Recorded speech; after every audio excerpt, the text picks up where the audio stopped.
There was this great idea that we could get, like maybe a 2-3 hour sort of mini campaign. Well, that was the original plan. Not quite what happened, but since we pretty much ended up making a full game. The game gets more and more ambitious, and then next thing you know, it's not like anything you've worked on before.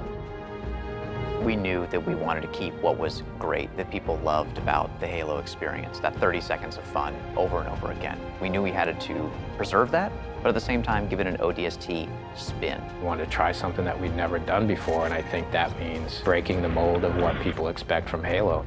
Here's an engine, here's a story, you got a year, go.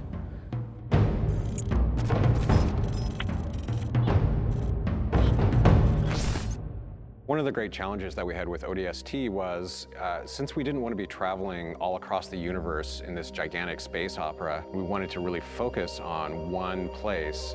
The hub was the single most technical thing that we've ever accomplished in the Halo engine. There was a lot of work done to try to come up with smart ways that we could build the city. It's definitely the biggest environment that we've made in any Halo game.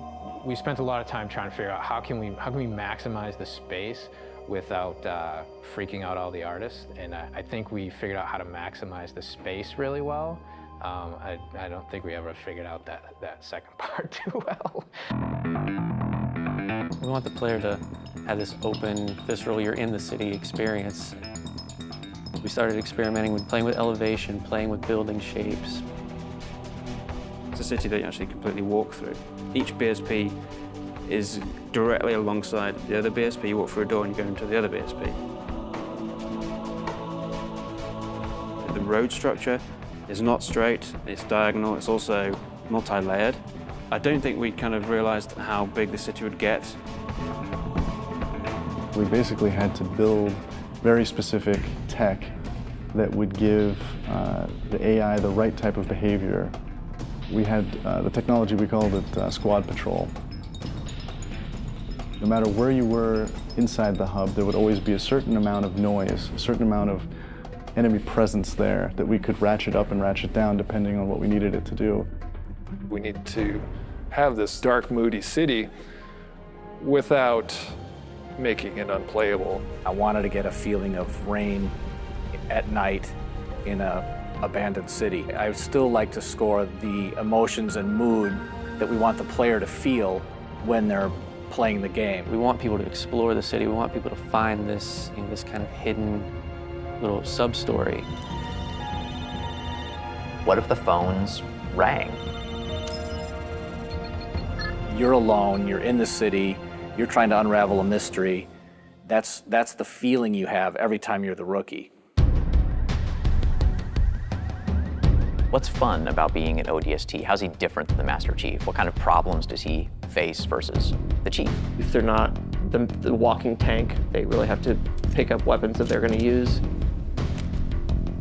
There were things that we added. The silenced submachine gun and the silenced pistol are absolutely the best tools for the job. Something the ODSTs have that Spartans actually don't. Silenced weapons at night, they feel cool, they look awesome, they're really sweet to use. In real life, silenced weapons don't have a whole lot of sound. So we had to kind of Hollywood them up a little bit, kind of make it so that they sounded like they were silenced and supposed to be silenced, but yet still powerful and fun to fight with. In a lot of ways, it feels like Halo 1, because it's back to single wielding. Dual wielding. Paul doesn't like dual wielding, so we cut it.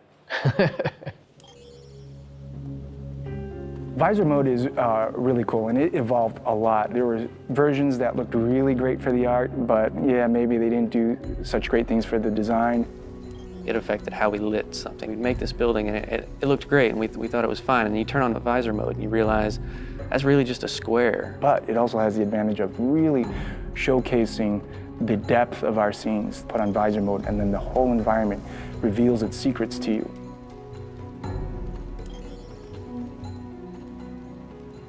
You know what sucks about big cities? You can get lost really quick. And that's where we came up with ideas for the Visor database, where you have a great map of the city that not only shows you where you are, but allows you to choose where you want to go. If you don't have that tool to help you navigate the city. You're never gonna find the high action flashback scenes, which we were banking on to be the core fun of the game. It's a very simple idea. It was an amazing struggle to get there. When you combine those things that we took away with things that we added, such as the visor, even though you might feel a bit more vulnerable, you have the right tools for the job. The hardest part moving from Halo 3 to ODST was just the difference in the play styles of the characters. If you look at the Master Chief in the course of the Halo games, he became ridiculously powerful over time. And ODST feels very different because when you start taking fire, you can't just continually keep kicking ass. You have to actually look for cover because you don't have a motion tracker like the Chief. Bringing back the health was something that was born out of a discussion about how can we add long-term level of tension to the game. For us, health is important in the ODST's world because it reminds you that you're vulnerable. We want to experience the story through the eyes of many different characters. We wanted to bring back the guys from Firefly again, Nathan Fillion, Adam Baldwin, and Alan Tudyk, trying to find the perfect film noir blonde. We thought about Tricia Helfer. Orders are orders. Come on, Veronica. What could be more important than that carrier? My orders. And Buck, call me Captain. I'll pass on that dance, but you can show me where to sit. These little scenes, we wanted to have their own mystery. It was the story of one guy, one object, one high action moment. And for us, the clue objects were the key. Dutch, we need to get above this crap. Link with the B-net. One of our drones must have seen where they hit. When you find a clue, you're actually going back in time and playing in the boots from another ODST's perspective. Good hunting, boys. I'm keeping my boots on the ground. You've got 5 main characters. Banshees! Each of the characters have things to say from first person. Not only ground you in the character, but also give you some really useful tactical information about the battlefield. It's coming to drop in behind us. They must know this is our rally point. Where the heck did these bunkers come from? Underground tunnels are filled with the damn thing. We got ammo and weapons on the high ground. Move it, move it. Without spending a lot of effort personalizing each of those characters, then it wouldn't mean as much when you step into their boots. We need some help. Look out! Bam, said the lady. So I hope it's the right balance of new and old, that it doesn't come off like we've screwed the pooch on this one. But I do think they will probably walk away from this honestly wanting more. Honestly, if we had more time to do ODST, I really don't know what we would do differently. So if I got another 2 weeks, I don't know. I guess I'd play more ODST.